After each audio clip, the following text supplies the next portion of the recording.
Bonjour, vous allez être étonné de voir Macha la Russe en français dans un tel décor que vous voyez derrière moi. Mais ça va être une vidéo spéciale parce que je voyage un peu, je voyage cette fois-ci en Ouzbékistan. Donc je suis en ce moment dans la ville de Samarkand et ici il y a plein de monuments historiques qui font partie du patrimoine UNESCO et c'est une ville avec une énorme histoire qu'on va découvrir ensemble parce que pour moi ça va être également une découverte. Donc en ce moment derrière moi il y a le mausolée de Tamerlan.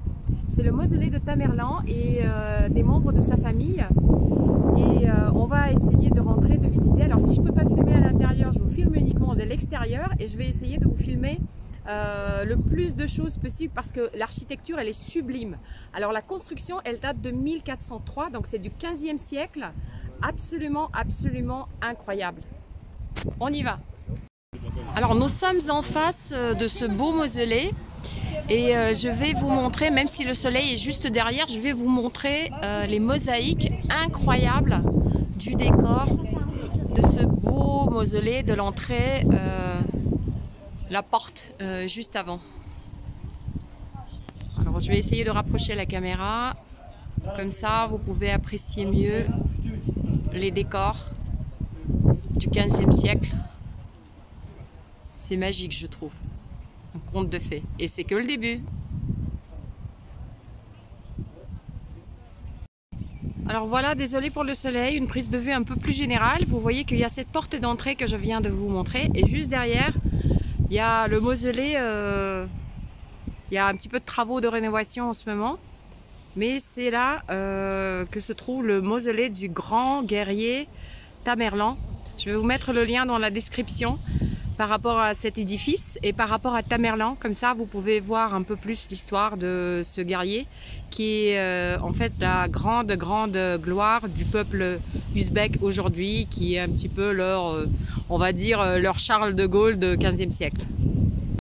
Alors ça, c'est l'émir Timour qui est le fondateur de l'empire des Timourides, avec sa capitale qui était dans la ville de Samarkand et qui a envahi énormément de territoires, qui n'a jamais perdu un seul combat pendant toute sa vie.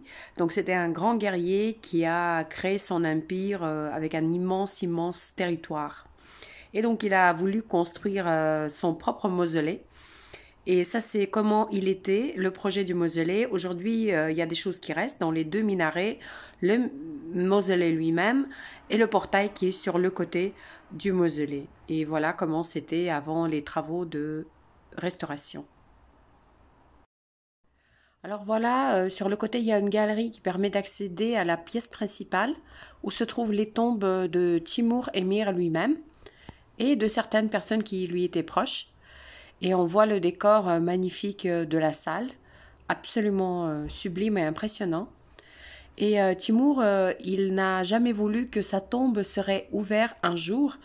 Et l'histoire nous dit que, en fait, les archéologues, ils ont décidé d'ouvrir sa tombe et ça s'est passé en juin 1941. Ça veut dire le mois du début de la Deuxième Guerre mondiale pour l'Union soviétique, qui a démarré pour l'Union soviétique le 21 juin 1941. Et donc il y a des gens qui disent que c'est parce que Timour a été dérangé dans sa tombe.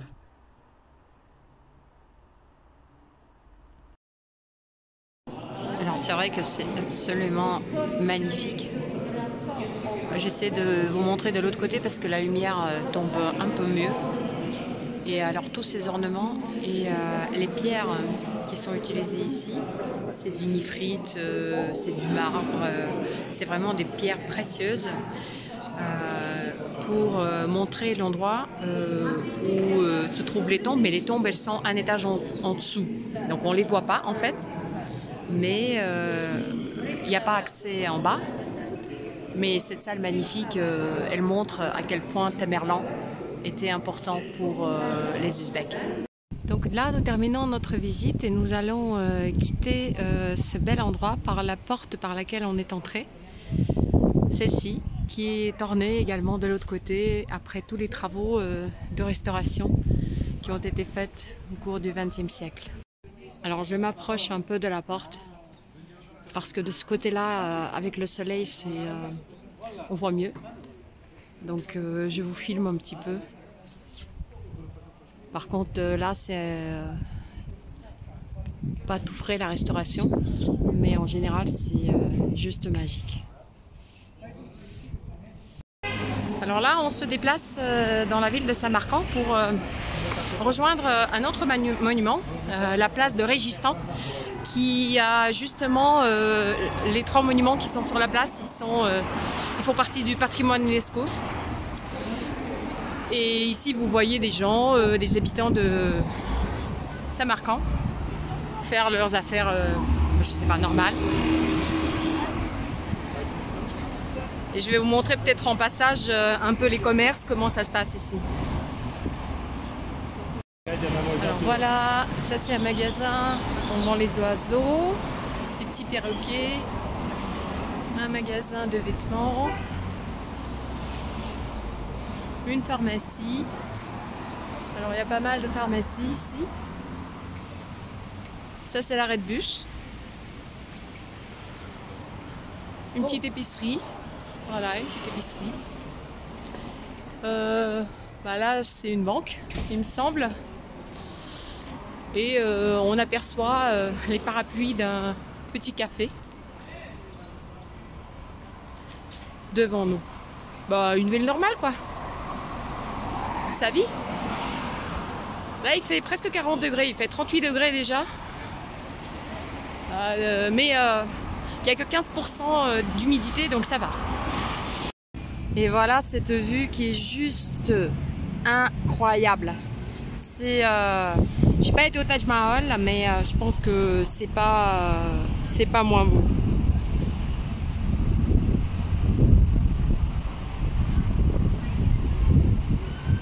Alors qu'est-ce que c'est? C'était des médressés, ça veut dire des universités des époques antiques. Chacun de ces médressés, je vais vous mettre les dates, d'époques un peu différentes, mais c'est d'une beauté incroyable. On va s'approcher tout à l'heure. Là pour s'approcher, il y a un très joli parc avec de l'ombre et on va aller prendre des places pour aller visiter tout ça. Oui, c'est ça. Là pour s'approcher, il y a un très joli parc avec de l'ombre et on va aller prendre des places pour aller visiter tout ça. Oui, c'est ça. C'est la place principale et beaucoup d'événements se passent sur cette place. Des fêtes, des festivals musicaux. Il y a toujours de la visite. Il y a des gens qui viennent, des Ouzbeks. Là, il se passe quelque chose sur les marches. Je ne sais pas ce que c'est. On entend les gens chanter. Voilà.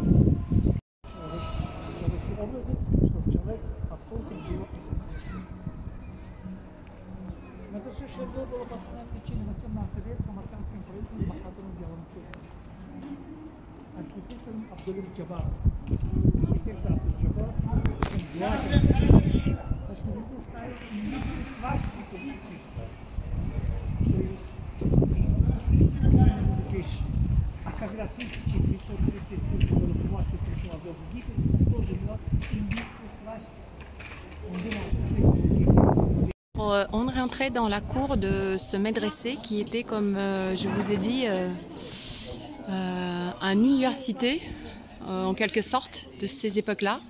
Je vous mettrai les liens pour que vous puissiez lire comment ça se passait. En fait, c'était la base pour faire ensuite l'observatoire et toutes les connaissances, tous les scientifiques, tous les étudiants qui étaient là, ils étaient destinés à développer la science dans cette partie de l'Asie centrale qui était à cette époque-là absolument unique et indispensable. Donc, très belle cour. Magnifique. Alors, on est rentré à l'intérieur. Il y a une exposition sur la fondation de la ville de Samarcand. Et c'est une possibilité également de voir un peu comment ça pouvait être fait. C'est une restauration, bien évidemment. Mais je trouve que ça donne une idée un petit peu de la façon d'organiser les espaces à ces époques-là. Et bien évidemment, il y a des expositions de céramique qui démarrent par des choses toutes simples. Et en fait, l'Ouzbékistan, il est connu par la céramique, par beaucoup de céramique. Tous les souvenirs, tous les magasins de souvenirs, vous pouvez acheter de la céramique. Et donc, c'est bien normal que ici, on voit beaucoup de choses liées à ça. Et moi, personnellement, j'adore ces carreaux. J'adore ces carreaux de cette couleur-là. Je les trouve juste magnifiques. Voilà. Bon. Et donc ici, on voit une installation sur des astronomes de l'époque. C'est des...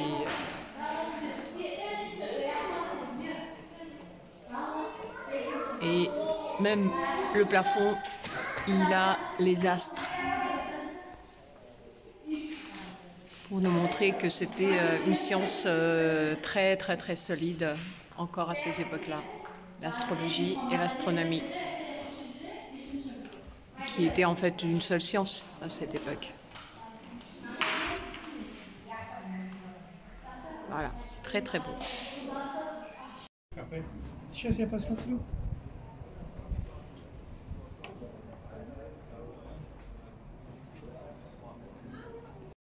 Alors derrière ce médressé central se trouve la mosquée qu'on va visiter et on va rentrer à l'intérieur et voir encore une fois toute cette beauté.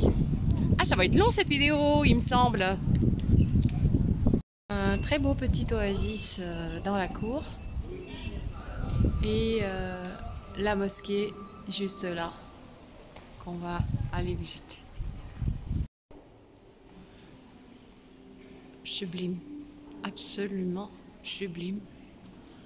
Les intérieurs où les vrais musulmans, ils ont le droit de venir prier, même si cette mosquée, officiellement, elle n'est pas en fonction. C'est un musée, mais ils ont le droit quand même. C'est autorisé.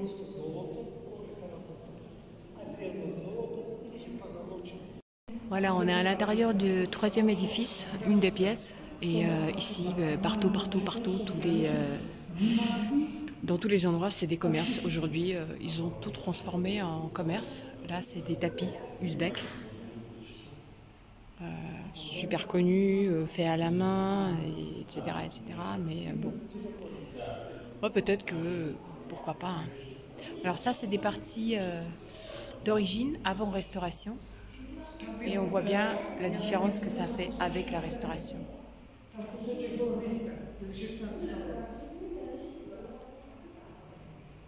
Le 3e médressé, l'intérieur de la 3e cour, bon c'est un petit peu, ça se ressemble quoi, mais ça reste d'une beauté extrêmement impressionnante. Même si on sait que c'est restauré, ça reste impressionnant. Bravo. Alors le plat traditionnel en Ouzbékistan, le plus traditionnel, c'est le plov. C'est du riz avec des carottes, souvent des carottes jaunes, de la viande, des oignons et 1000 façons de préparer. Dans chaque région de Ouzbékistan, il y a sa façon à faire avec différents ingrédients en plus, comme du raisin, des foies, etc. Et c'est vraiment un vrai art de le faire comme il faut. Donc c'est dans cet endroit sympathique qu'on a mangé, juste à côté de la mosquée Bibi Hanoum. On voit déjà sa coupole que on va visiter tout à l'heure. Donc la prochaine visite Bibi Hanoum, et je vais vous raconter ce que c'est. L'immense mosquée de Bibi Hanoum. Voilà. Je vous l'ai montré de l'extérieur et on va voir ce qu'il y a. On est à l'intérieur de la mosquée de Bibi Hanoum. Qui était Bibi Hanoum? C'était la femme préférée de Tamerlan. Donc il était musulman, donc il avait, j'imagine, plusieurs femmes, mais c'était sa plus grande chérie. Donc il a décidé de lui dédier un mausolée qui a appelé par son prénom le mausolée de Bibi Hanoum. Alors voilà, ici on ne peut pas visiter cette grande mosquée elle-même, elle est fermée pour la visite. Donc les deux édifices ceux-là, l'un en face de l'autre. Voilà, ça va être en face. Aïe, aïe, j'arrive pas à le capter. Bon, il est derrière là. Il est derrière les arbres. Ça se visite. Donc on va aller voir ce qu'il y a. Excusez-moi, mon chapeau, il y a du vent, hein, ça marquant. On va aller voir. Alors ici, il y a, ça c'est un support spécifique pour un énorme Coran qui était à l'intérieur de la mosquée, qui ensuite, quand il y a eu des travaux à l'intérieur, il a été sorti avec une, c'est pas le vrai Coran historique, mais il y avait un énorme Coran à l'intérieur qui était, en fait, qui se trouve aujourd'hui dans une mosquée à Tashkent. Et là, ils ont fait une imitation, mais le support, c'est bien le vrai support. Donc voilà, ça va être la première visite ici. On va voir ce qu'il y a. Donc voilà, le joli décor. Très très très joli décor. Un petit pigeon qui se cache ici. Voilà. Et donc on peut observer ici une maquette de la mosquée Bibi Hanoum. Et ça c'est avant la restauration. Malheureusement l'état de la mosquée il était bien mauvais. Mais heureusement qu'après la restauration on peut quand même voir tout cet édifice dans sa splendeur et sa beauté. Là en face c'est encore en travaux, c'est pas encore dans un état très joli, il n'y a pas d'expo, donc je pense qu'ils vont refaire bientôt.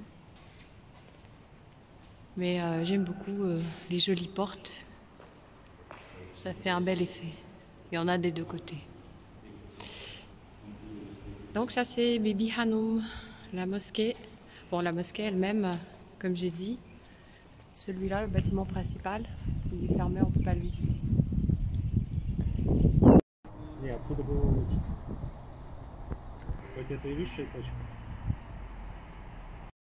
on est arrivé pour visiter toute une galerie des mausolées des gens connus et aisés de la ville de Samarcande du XVe siècle. Parce que c'est très beau. Bah, on va aller acheter les billets pour visiter. Voilà, donc on rentre. Bon, c'est déjà intéressant. On va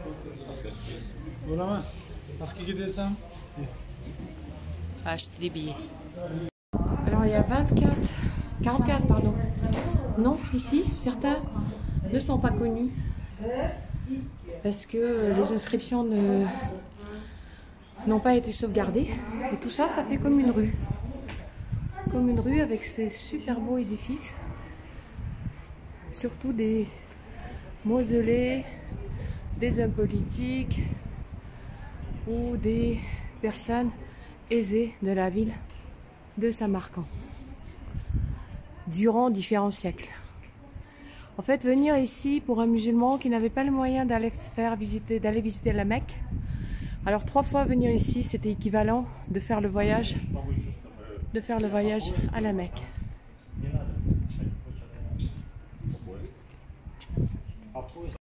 Alors pour les mausolées, différentes techniques ont été utilisées, même si ça paraît souvent les mêmes trucs bleus. C'est des tuiles vernissées, c'est de la mayolique, c'est de la mosaïque, donc ils sont tous un petit peu différents. Et les meilleurs professionnels de cette époque-là, ils ont travaillé à avoir le meilleur résultat possible avec la beauté des mausolées dans cet endroit très très très spécial pour les musulmans qui se trouvent à côté d'un immense nécropole, ou on peut dire un cimetière.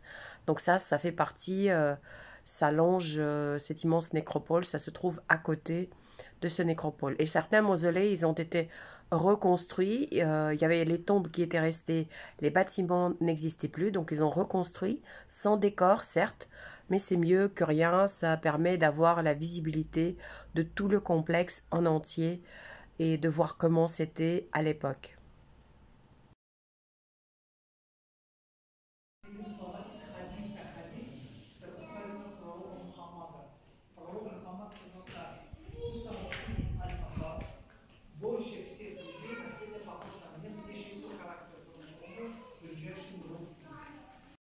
Là, je vous mets les photos de l'observatoire qu'on n'a pas eu la force de visiter, mais c'est impressionnant.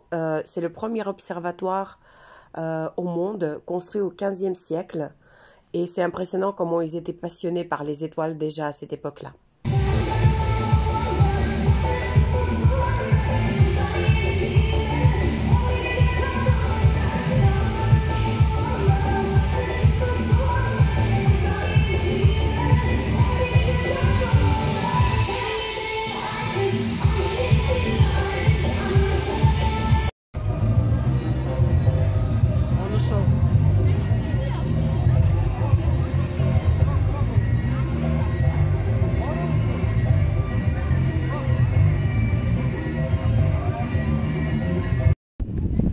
Donc voilà, c'était la magique ville de Samarkand. Et dans la prochaine vidéo, vous allez découvrir la deuxième ville que je vais visiter en Ouzbékistan, qui est encore plus belle, qui s'appelle Bukhara. Donc je vais prendre le train pour aller à Bukhara. Et on se voit bientôt sur la chaîne de Machala Russe en français.